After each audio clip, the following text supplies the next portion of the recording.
today we're making bone broth. A couple weeks ago I had a video where I made some soup that used some bone broth, and I figured I may as well show you how to make it as well. So we're kind of doing things backwards, but that's okay. What I have here is a couple bags of soup bones from a cow we got from a local farmer. So pretty simple process to make bone broth. You take your bones. I'm gonna roast them in the oven for 45 minutes. That's kind of optional, it just provides a better flavor.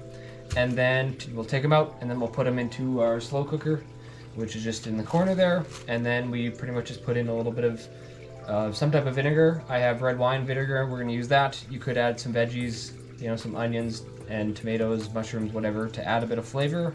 I'm not gonna do that, to keep it a little bit more carnivore. And then, yeah, that's pretty much it. You strain out the bones and there's not much else to do. So I'm just gonna walk you through the process. So I'm gonna open these up, spread it on the trays, and we'll put it in the oven.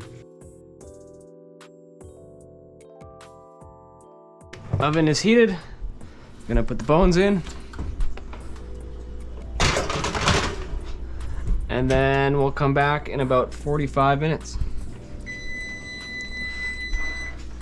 Okay, that's the end of the timer. Yes, shut up. Turn that off. Oh yeah, she's smoking. Smells good.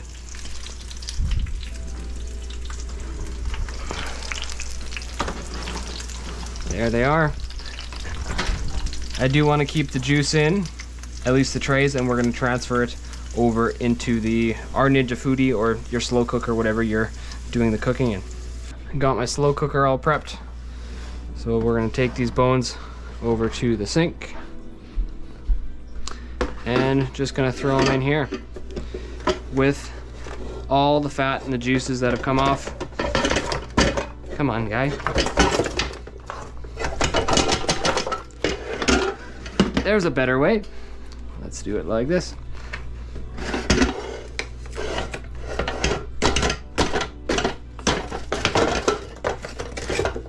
Can you tell I haven't baked them before?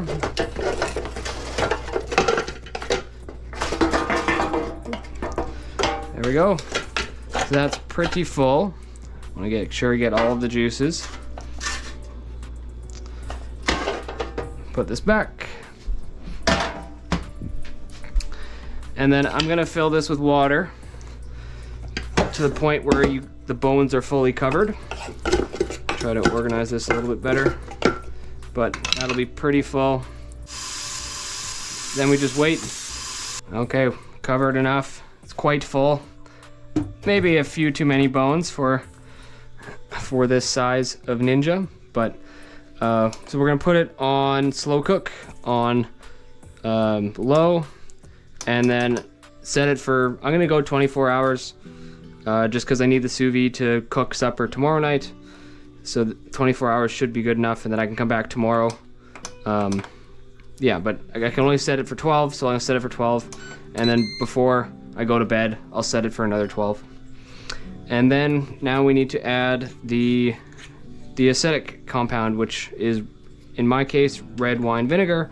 It could be apple cider vinegar if you have that as well. It doesn't really affect the taste that much. It's gonna just separate the muscle meat and all the other collagen and stuff from the bones. So it says about 1 teaspoon or 1 tablespoon per 4 liters. I'm just gonna eyeball it. Probably about that. That should be good. And then we literally just let it sit. So we'll probably see you again in 24 hours. One thing that I forgot to do that I'm going to do now is add salt. So definitely salt to taste. I just had a little taste and it definitely used some, so I'm gonna put in 2 tablespoons here. Mix it around and try it again. But you can do this now or you could do it, you know, at the end. But it makes sense to do it now if you like your food a bit salty. So, and I'll just stir it all up and then we'll do a retaste and see if I need any more. Okay, we just hit time here. We got that 24 hours. I'm just gonna pull it out and turn this off and let it cool down. So this is your bone broth, pretty much completely finished. We're gonna go through and how I store it I like to freeze it in mason jars, but particular way to make sure it doesn't burst. But we'll come back in a couple hours when this is no longer steaming, and we'll go through that process. Okay, we're all cooled off now. It cooled off enough. I'm going to strain out most of the chunks and all the big bones, because you want mostly just the liquid. So I'm just going to take a chunk and just kind of repeat this process a bunch of times. You could reuse the bones another time if you want to, if you want a lighter broth. But at this point, I'm just going to throw them out and then keep the meaty pieces. So I'll keep this stuff and then chuck out the bones.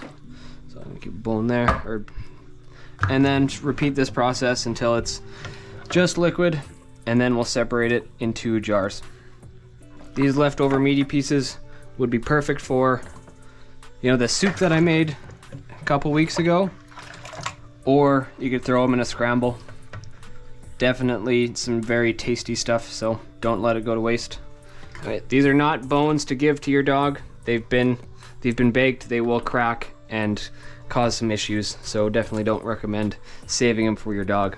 Okay, now we're gonna fill up the jars. We're gonna freeze them, so it does make sense to try to use the wide mouth ones as much as possible because the broth will expand. So try to kind of avoid using these type of things. I might do it, just leave a little bit more space, so if it does expand, it'll expand up and not crack the jars, as the broth will have nowhere to go. So I just have a ladle and just gonna pour it in. You can try and, if you see that there is these meatier chunks, you can just put them into your meat chunk bin, or if you like to have them in the broth, you can just keep them in too. But I'm gonna try and keep them out as much as I can.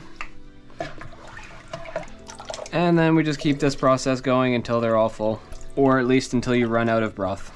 So do make sure that you don't fill it up all the way, right? Make sure that you have that space, so that way it will have room to expand. You could filter it through a cheesecloth if you really want just the liquid to have it be a purely liquid broth, but I don't care that much, so I'm doing it this way. The last little bit, I'm gonna pour it through a strainer into a measuring cup. And there we have all of the bone broth. I grabbed the exact amount of jars, which is quite lucky. But now we're going to freeze them. So I'm just gonna throw them in the freezer with the lids off. So that way they can expand up, and then I'll come back tomorrow and then we can screw the lids on, and then they'll be good for 6 or 12 months, potentially up to 12 months. Quick correction. I'm actually going to let them sit at room temperature for a little while and let them rest until they get to about room temperature, and then we'll put them in the freezer just because we don't want to accelerate that freezing process. We want that to be as kind of slow and gentle as possible. I tightened all the caps just to transfer them in, but I'm just going to loosen them all up. Make sure they are not sealed, and then they're just resting on top.